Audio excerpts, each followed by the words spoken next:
Welcome back, Bears fans, to another episode of the Bears Brothers podcast. I'm your host for tonight's show, Nicholas Moriano, and I'm joined by my co-host and my Bears brother, Brandon Hazlett. And obviously, we're breaking down this game, Bears Dolphins 31-28. We all know what happened, and we're doing this a little at an unconventional time. It's 9:30 right now, and obviously, as some of our listeners know, Brandon, Will, and I went to Miami to go watch this game. But Brandon, how you doing, man? And how was your trip in Miami?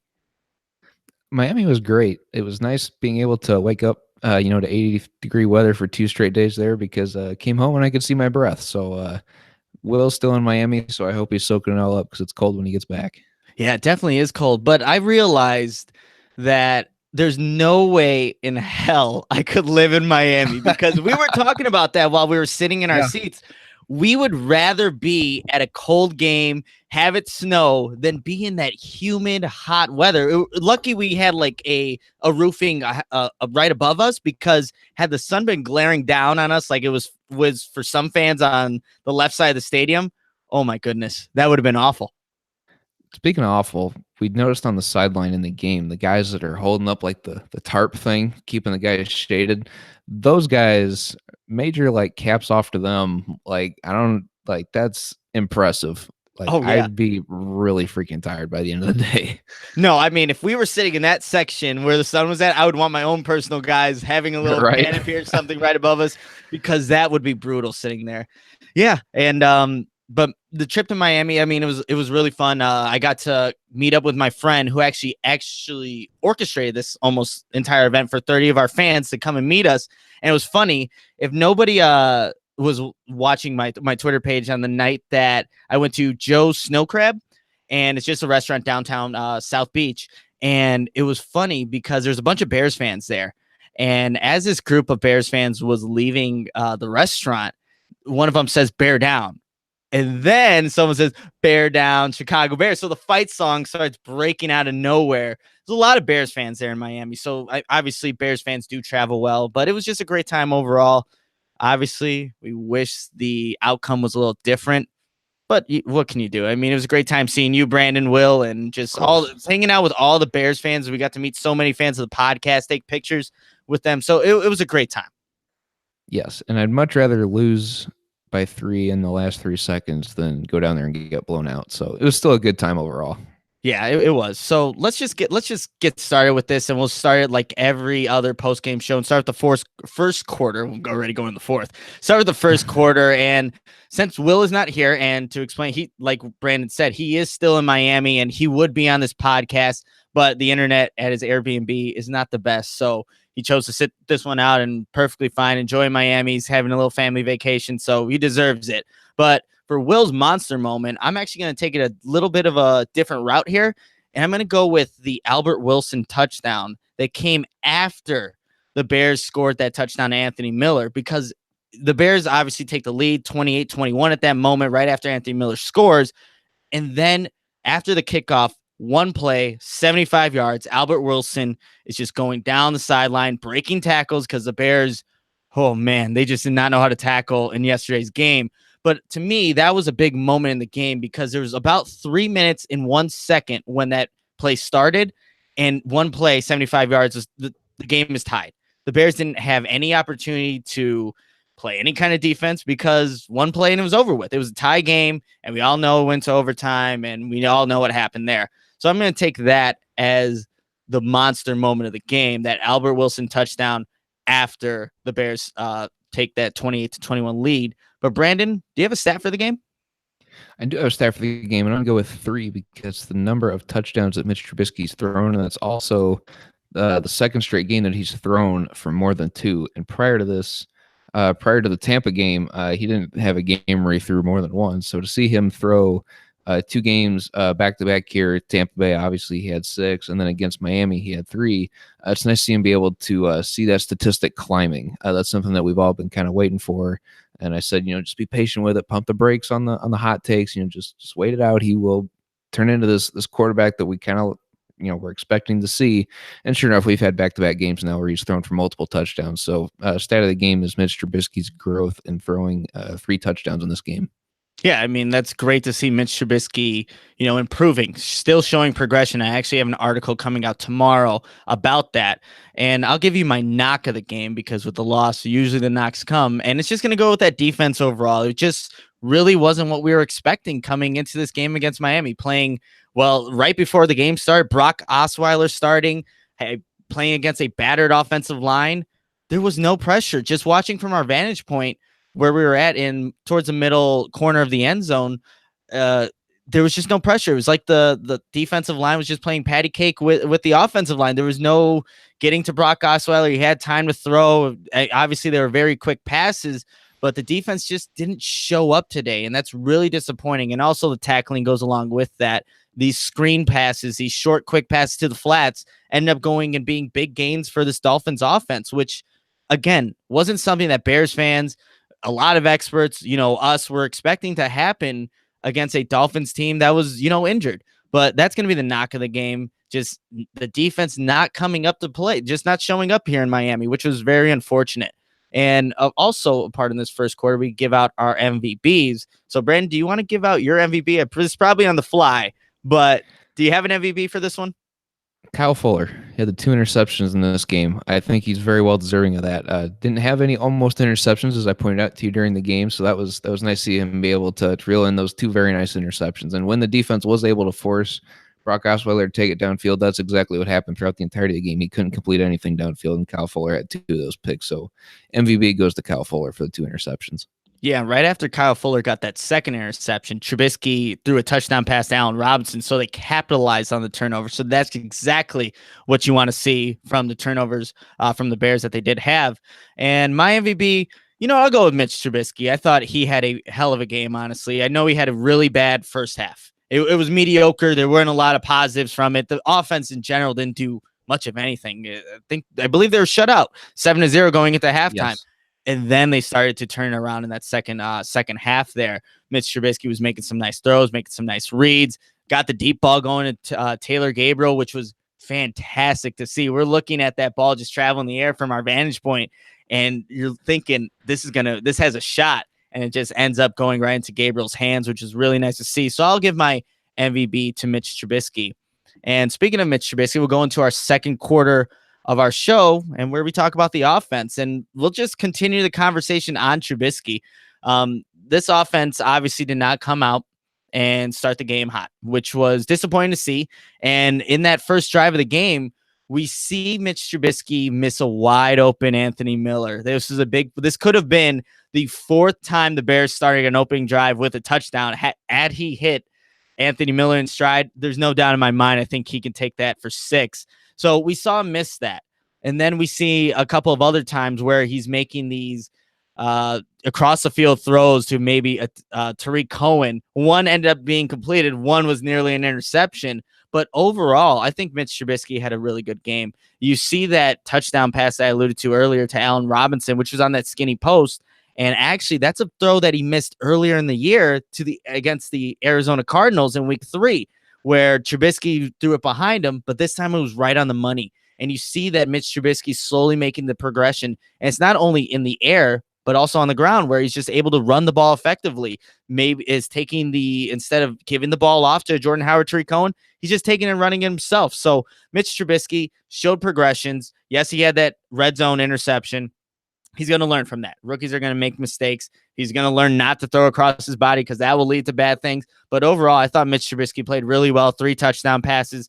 You can't really, he put the team in positions to win, and you can't ask for more than that. What's your take on Mitch Trubisky from yesterday's game, Brandon?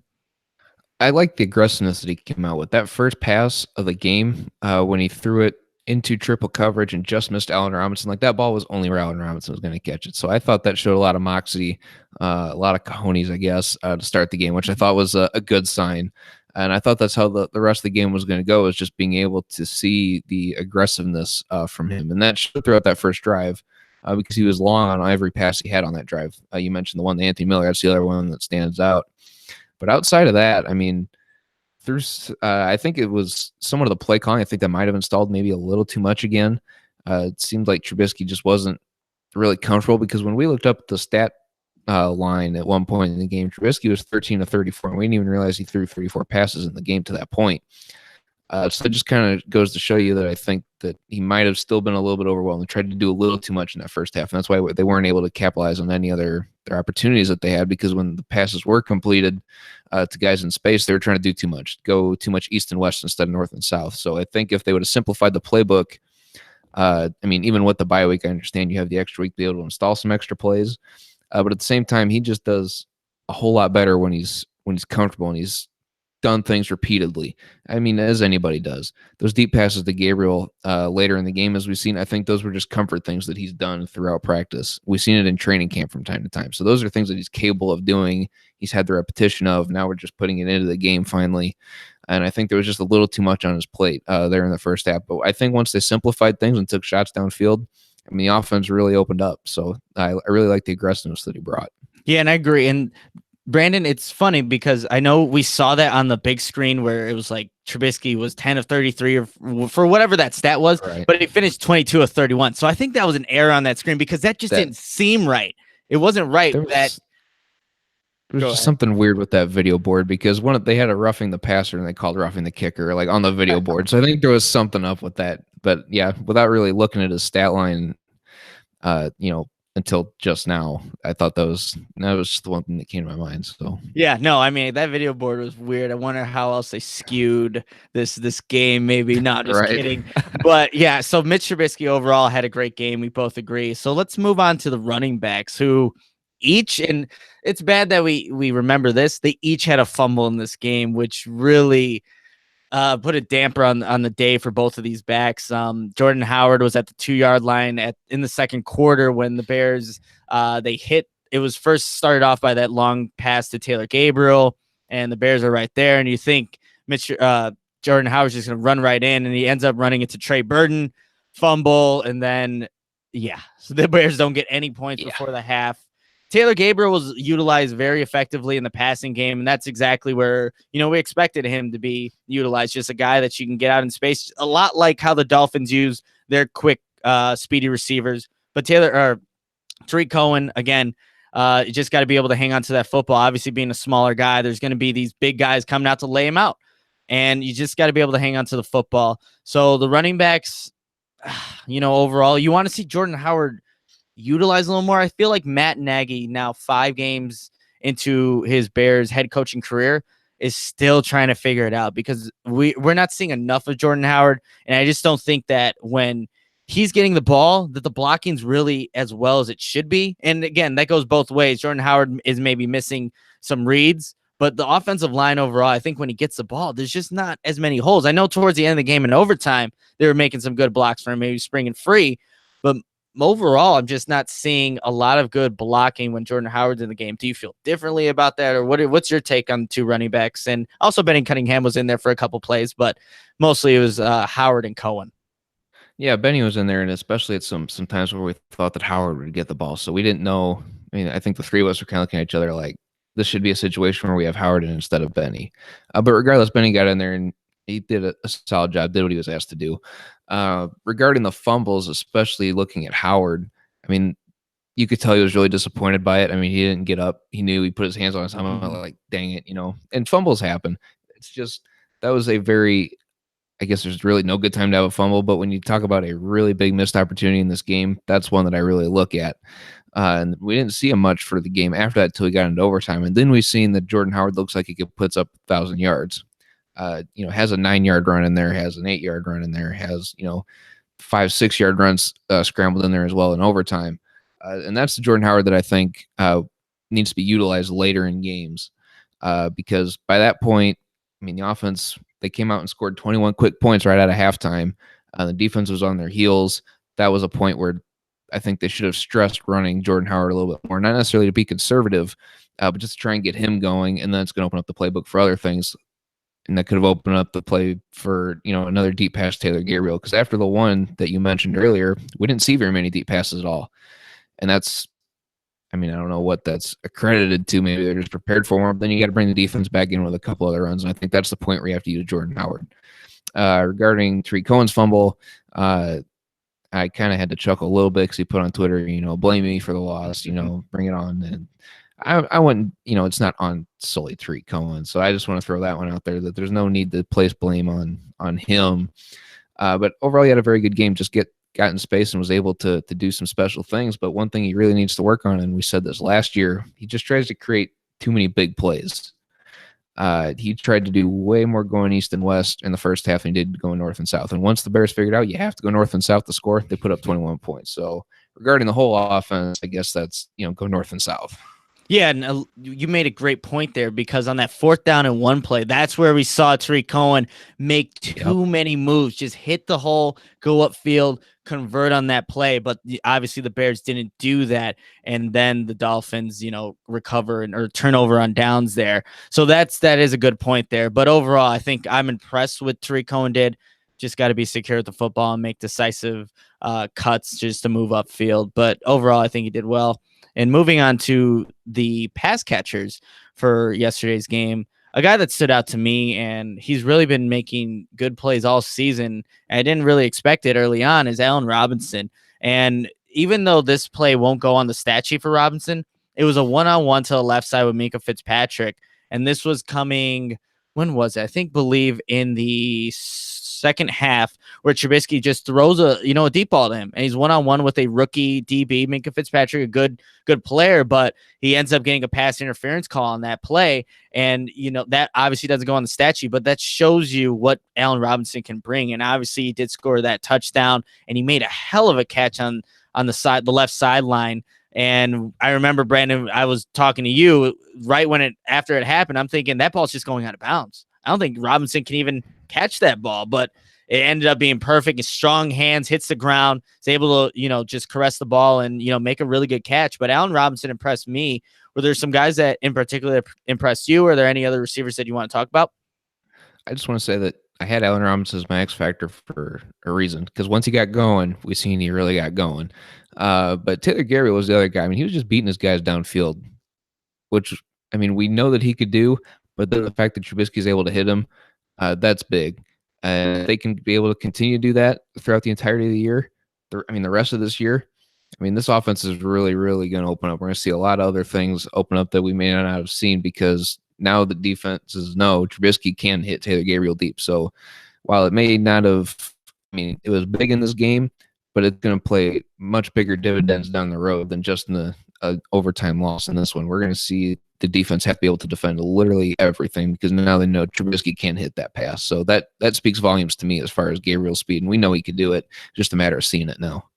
Exactly. And I think also just adding Anthony Miller in the equation, obviously he's coming back from that shoulder injury, but once he gets more involved in this offense, creates more mismatches. He's a great route runner, and he also scored in yesterday's game. But if you take away Gabriel, Robinson, and Miller, which obviously is not the easiest thing to do, 3 good receivers there, but the production really drops off for those receivers. We saw Kevin White lined up on there. We were jokingly saying, throw the fade to Kevin White one-on-one. He's going to go up and catch it. And then there was Josh Bellamy in there as well. But those 2 guys really haven't been a factor. They're just not seeing a lot of production. And I wonder, does that concern you at all that, let's say, Anthony Miller does miss more time because of that shoulder, an injury happens? Are you confident with the guys that can step up? Yes. As I say, not assuringly. I have a lot more faith in Josh Bellamy because we've seen it. Yeah. I was disappointed in his blocking effort in the one screen to Taylor Gabriel. And I think that was the only play that I seen him out there. So that was kind of a disappointment that he couldn't capitalize on his game time. But if I'm going to pick a guy, I'm going to say Josh Bellamy, just because we still have to see that game time production from Kevin White. I think Matt Nagy feels the same way, and it's hard when you don't get targeted. But like we pointed out in one of the routes, he ran a slant. I think, Nick, you pointed out to me that he ran a slant and he just kind of made his cut and then quit on the route. Mm-hmm. And so, he's got to be able to show more on the field other than a half-assed. I was trying to find a different word. Route to run there. So, he's got to be able to show that he wants to be out there as well. He's a good blocker. We've seen that, but he needs to be able to run good routes to get himself open, and then he'll be able to get the ball a little bit more. So, no, I agree there. And we'll just talk about Trey Burton real quick, because that was really the only tight end that was actually utilized. I know on the interception that Trubisky threw, he's actually targeting Ben Bron. I think it was Ben Broniker It was on Ben that throw. Broniker, yeah. And we all know how that turned out. But Trey Burton, he's being utilized more and more each week. I think this was about the same as last week. He ended up with 4 receptions, 23 yards, so a little bit less, but he still ended up scoring on that shovel pass. The Bears love utilizing Burton and that shovel pass, and more times than not, it worked. They used it for the touchdown. They used it to convert on a 3rd down and 1, I believe. Just a little shovel pass to utilize Burton there. Do you have any more on the tight ends? I'm really looking forward to Adam Shaheen coming back. Same. Yes. I think the Bears are really missing him because we saw Deion Sims out there, and you already know he's not getting the ball. He's just kind of Right. out there. He plays tight end. He fills that position, and that's about it. But I think the Bears are really missing Adam Shaheen. I think he can report earliest is week 7 or week 8. So we're coming up on that. So hopefully the Bears can manage without him for a little bit longer until he makes a return. But let's talk about this offensive line here, Brandon. This is a unit. Lost. They lost. They definitely did. They kept Mitch Trubisky upright for the most part. I will say that, but trying to spring, these running backs open for running lanes. And obviously Cohen had a very nice run to score the touchdown. But other than that, it just didn't seem like there was a lot of push. They were really losing the point of attack, especially early on. That's why there was a lot of no offensive movement, I guess, going north and south because guys are trying to go east and west trying to make moves because the offensive line's losing the point of attack right away. And there's one play that stands out to me where Trubisky fakes it to the running back and then turns his back to the routes being run and fakes a reverse end around or something or another like that. He has his back to the play at one point in this one early in the first quarter. And I mean, I was worried at that point because I'm like, he doesn't know what's coming to him because these Dolphins like to run a lot of stunt moves, and I wouldn't be putting my back unless I'm from under center in that situation because the defensive line definitely won that first half for the Dolphins. Absolutely no doubt about it. There was no running game, very little. Mitch at some points was creating pressure for himself by scrambling out of the pocket, not getting rid of the ball. But at the same time, the offensive line has to be able to win the point of attack as a unit, and that's what we've seen in the second half when they were able to put up all those points. They came out firing and ready to go. But in the first half, they were slow getting out of the gate. Yeah, I completely agree. And we saw James Daniels in there, and I don't think that really made too much of a difference overall for the offensive line. It just wasn't their best performance. He was solid. Yeah, it wasn't the best performance by the unit overall, and there were times where the tackles were just beat off the line of scrimmage, and Mitch Trubisky either has to throw the ball really quick or, take a sack. And the Dolphins front 7 had more sacks than the Bears front 7. And I think that's a good segue going into the third quarter and talking about this defense.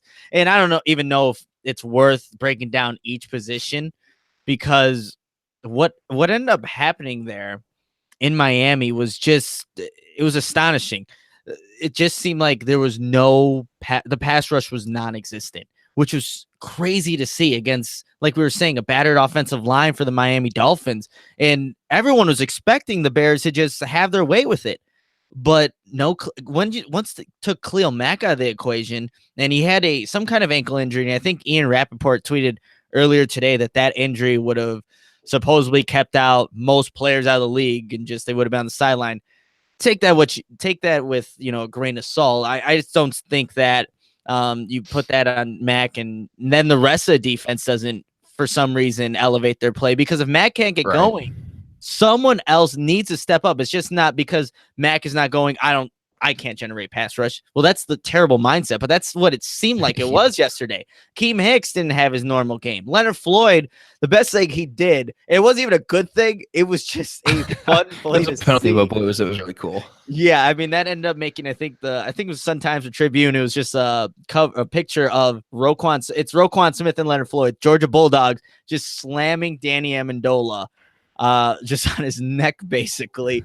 And look, not a good play because there's a 15-yard penalty, but it was kind of cool to see. I'm not gonna lie, that you don't see a lot of people get flipped like that. And I think the Dolphins did end up scoring on that drive, so end up hurting the Bears. It wasn't good, just kind of cool to see, in my opinion. But I mean, what are your takeaways from this defense? Why I don't know why it ended up being, but just take it away, Brandon. It was just astonishing to see, honestly. First of all, the Floyd thing should have been the monster moment of the game. True. Second of all, later in the game, I noticed that Osweiler was only making 1 or 2 reads. If his first hot route wasn't there, he's throwing it into the flat. Or if it's a designated screen pass, he's only going to that guy. I didn't see him make more than 2 reads, I think, throughout the entirety of the game. And those 2 interceptions he threw, there was a string of a bad series, I guess, for Osweiler, where he threw the first interception, Kyle Fuller. Next drive, he comes out there, it's a bootleg right, and everyone is covered downfield. He doesn't have an open guy in the flat. He's not going to throw across his body because that's a lot more work for him to do than Mitch Trubisky being 6'8" or 7 foot, whatever he is. So he throws that one out of bounds. And then the second interception of Kyle Fuller, I mean, all those were plays where he had to go downfield, and he couldn't do it. And the Bears just failed to adjust to be able to put guys into the flat. And there was the Albert Wilson touchdown. You pointed out before that play, they took out Bryce Callahan. That's a dumb move. And it proved to be that way. So, I mean, they just really failed to adjust to get guys into the flat. And there were a couple of times where I'm watching Khalil Mack. He takes 1 or 2 steps in to go get to the pass rusher or get to the quarterback, Osweiler, and then he's immediately running out to the flat because he recognizes the play. But because the assignment is to go rush, he has to really go do that. But I think if they would have made an adjustment to put either Floyd or Mack out in the flat where the running back was at or where there's a potential screen, I think that really eliminates his options and it makes Osweiler have to think a little bit more. And there's just a failed adjustment, a lot of missed tackles. I mean, it's not just a failed adjustment thing, a lot of missed tackles, which I said in the previous show, these guys are quick. I didn't realize they were so slippery, but they have to be able to complete these open field tackles, and they just couldn't do it in this one. Yeah, it's like the receivers for the Dolphins were just all greased up, and the Bears just didn't have any chance of catching them. But you made a good point about Osweiler, because I think Pro Football Focus came out with a statistic where out of his 380 yards, only 100 of them were from him throwing. The 280, the rest of the 280 yards were just his receivers making plays. That. Because, like you said, it was at the line of scrimmage. He was going east and west with his throws. They were short passes. Nothing was, if he did throw deep, intercepted. Or if there was even something over 10 yards, Kyle Fuller picked that off too. So it's not like Osweiler did not have a great game. Yes, he threw 28 for 44. Statistically, he did. If you watch that game, he did not have a very good game at all. No, I think you can ask any quarterback to throw these 5-yard passes and then have your receivers do what they did. Yeah, anybody can do that. But the Bears, and I also mentioned this to you just because, Brandon, you were sitting there. We were just talking football the entire time. Yeah. But it was like, how does Vic Fangio not adjust to this? We've seen it in the past, even this year, where when teams hurried up, make these short passes, that will do damage to this Bears defense. I just don't get, like, that seems such like a simplistic type of offense. Quick passes, you take away the pass rush, well, adjust, play up, take your outside linebackers, put them into coverage. I don't think it's that difficult, but for some reason, Vic Fangio has not figured it out. And I think it would be wrong of us to not also mention, and this is bad, but I think the weather also had to have played some kind of factor, because you saw these Bears defenders, they look gassed. And by the end of the game, they were definitely. You saw Akeem Hicks sometimes. He was just laying, like, after plays were over with, he was just on the ground, just, grasping for breath. And okay, every team's going to have to face different weather elements, but I just don't think the Bears were ready for it. I know I wasn't ready for it. I was sitting in the stands. So the team's got to adjust, and the Bears defense obviously didn't. I just don't know what else to say about this. I think it was just really. Go ahead. I was actually, I'll take this a different way, I guess. Eddie Jackson had a good day, but he also had a bad day. And Amos, my guy, who's been real quiet all year, really did not have a good day. He needs to learn how to wrap up. I love seeing these big hits that he puts on guys, but he got hurdled a couple times. Kyle Fuller missed a couple tackles. He got hurdled a couple times. And part of it is because they're hitting these tight ends in the flat, and the corners and safeties. I mean, it's hard for them to be able to stand up a guy who's bigger and not get, looking like Chris Conte out there. So that's why they're going low, and that's why the tight ends are hurdling them. because they're just trying to bring him down, and they recognize that, hey, I've got the advantage here, regardless how we do this, whether it's they try and stand me up or I just hurdle a guy.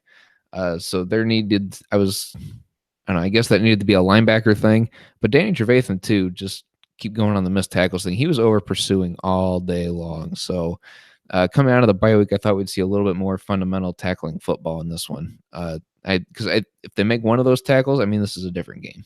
Yeah, for sure. I think Roquan Smith actually was one of the better tacklers, and he's been missing tackles earlier on this season. I think, honestly, the best play when you really think about this defense as a whole, and there weren't a lot of great plays, obviously Kyle Fuller's interceptions, but it had to be Akeem Hicks and the goal line stand where it forced the fumble on Kenyon Drake, at least giving the Bears a chance to go and, kick the field.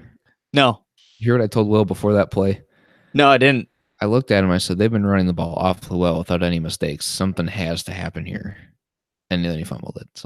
And then so did. Too bad the Bears couldn't capitalize it. And I think we're done with the defense. We talked about them long enough. This wasn't a game we were expecting from them. So let's go into the fourth quarter of our show. We'll do our quick hit on special teams. And it goes to that Cody Parkey field goal. What was it? I think it was 50. Was it 50 yards exact? Let's see. It was pretty close. It was 53-yard field goal is no good.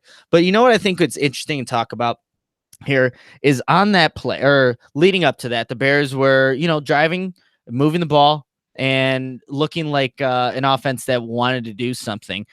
But the thing is, when it came to getting into overtime and playing, what Matt Nagy did was played a little conservative on that last play. On the second down in overtime, and this is from Dan Weeder from the Chicago Tribune. He tweeted, second down in overtime, play right before Parkey's missed field goal. The Bears ran a play with none of the following players on the field. No Tariq Cohen, no Allen Robinson, no Taylor Gabriel, no Jordan Howard, no Anthony Miller. Who the hell is on offense? And now who's on the field? So on the field, instead it was 3 tight ends, Josh Bellamy, and Benny Cunningham.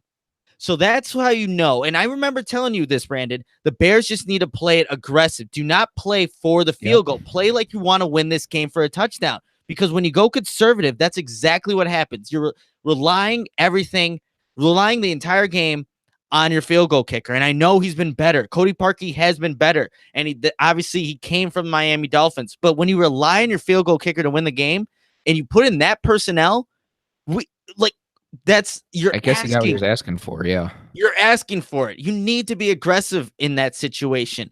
If you're not going to look, Trubisky was right before that. Obviously, he throws the touchdown pass to Anthony Miller. The offense was playing well. So you should have confidence in your quarterback to make a play or to at least do something, not have that personnel go out there. And are you really expecting to get a first down with those guys? That's where I have problems with how they handled overtime because you're asking for it. And Cody Parkey, yes, he should. Well, he's familiar in that stadium. He knows how to kick there. He's made 50-yard field goals from there. But pressure gets to people, man. I know he said I'm human, but you're being paid, $9 million or whatever it is to make that, for the Bears to win, for you to just silence your former team and leave Miami with a victory. But that didn't happen. I don't know that he's hit one from 50 yet this year. Not with the Bears. He is not, but right. I know he's done it with the Miami Dolphins, and the pressure got to him. So that's really unfortunate. And I think just moving forward, we've seen Nagy take his foot off the gas pedal there. He needs to keep it on there. He really does. And I think the Bears will not be in these situations moving forward. Yeah. So you hit the only highlight.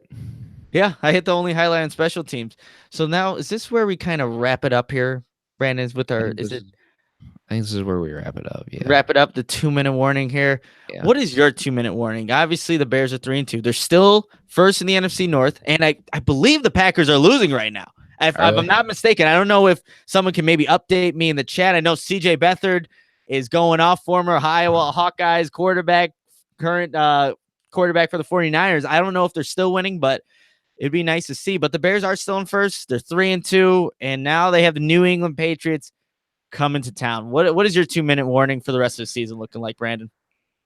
I wish we could talk a little bit more about the positives in this one, but I mean, since we're just kind of late on how we typically do, it's kind of a different type of post game show. You're just kind of hitting on the highlights. But there's still a lot of good things to take away from this game. Seen a lot of good downfield passes. We've seen the offense be able to go from on or from off to on just with the halftime. So the adjustments there that were made. But regardless, still comes down to coaching a little bit here. Nagy's still a rookie coach, so we're going to get some of these growing pains like we've seen with the personnel that you wouldn't expect to be out there in overtime on that second down that Nick mentioned earlier. So we're gonna continue to see some of that stuff, unfortunately. But regardless, he's going to learn from it. He's going to grow from it. He's a very good self-evaluator. We've seen that with the halftime adjustments in this game. Defense was, I don't know, just really disappointing. The open field tackling that has to change. That absolutely has to change going forward. Or they're not going to be the defense that they once were. And the run defense for this defense as well. I mean, they lost the point of attack there on the defensive line because Kenyon Drake and Frank Gore seemed like 8-9 yards on every carry. And for the number one rush defense, that's definitely not what I was expecting. So that has to change. Just as far as how they go at it, I guess. I mean, it could have definitely been the heat. It could have been a whole bunch of different elements that we're not aware about. But that was just one thing for the whole game that really took me by surprise was how well they were able to run the ball on this defense. And that's something they're going to have to continue to emphasize. So that's something that I think they're going to shut down real quick. I don't think they allow New England to get, the rushing yards that Frank Gore got, especially at home next week. So we're still in a really good spot. I didn't really feel like I was losing confidence in this team. I mean, they were only down 7-0 in the first half. Put up those 3 scores right away. I said, yep, we're in this. Wipe our hands of it. This game's done. And they just kind of folded. Whether it be the heat, not being able to play in it or whatever, their duration for the game. I can't think of the word that I want to use for that right now. It's not duration, but regardless, I mean, there's still a lot of positive takeaway from this. I'm not hanging my hat on this one because, like I told the guys on the bus on the way back from the airport today, said, Bears lost to the Dolphins in 85 and 06. So don't think we're off schedule yet. So just want to throw that one out. There's still a lot of positives take away from this one. We're not in the hole by any means on this one here, sitting at 3-2. So we're still in a good spot. Still in a good spot is, I think, a good way to put it. And look, the Bears have lost 2 games by a total of 4 points. 4 points. So it's not like the Bears are getting blown out. And when I really look at this, I think it was just an anomaly of how this defense actually played. I don't think we see this performance ever again. I think this is their one gimme. This is their one, okay, you can mess up this bad, because I just have no way of seeing this defense play as bad as they did. The missed tackles, the effort sometimes, the heat getting to them, all these factors that contribute into, the Dolphins scoring 31 points. I don't think that happens, honestly. It was just, one of those games where everything went right for the Dolphins. Remember that tip pass? Like, that's how you know the day is going right for the Dolphins. Yep. And the defense wasn't going to be able to stop them.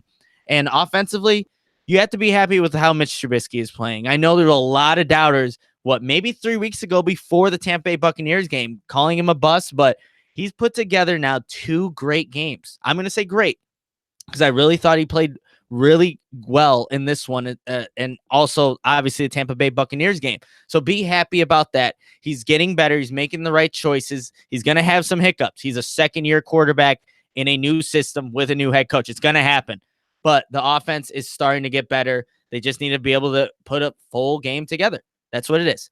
And defensively, like I said, I don't think that happens again. So the Bears do have a very tough task, though. Tom Brady is ageless. He's a guy that is any opportunity that he can take to, capitalize on mistakes, he's going to make them. And that Patriots team is rolling right now after beating the Chiefs. I think it was 43-40, a high-scoring affair.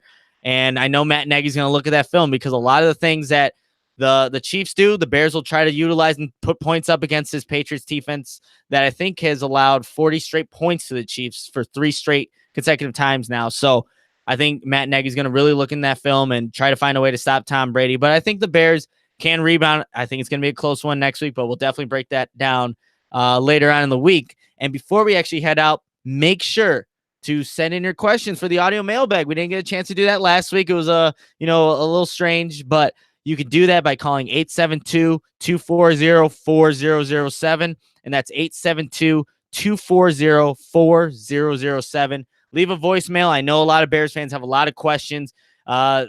just how is this team doing? Where are they heading? What's going to be the outcome of this? About it. Yeah, exactly. So we want to talk about it. Please leave us a voicemail there, but we'll be back soon. We're going to break down another Meet the Opponents podcast soon. We don't have the date yet, but we'll definitely do that. And I'll obviously preview this matchup coming up against the Patriots at Soldier Field. But until next time, bear down, Chicago.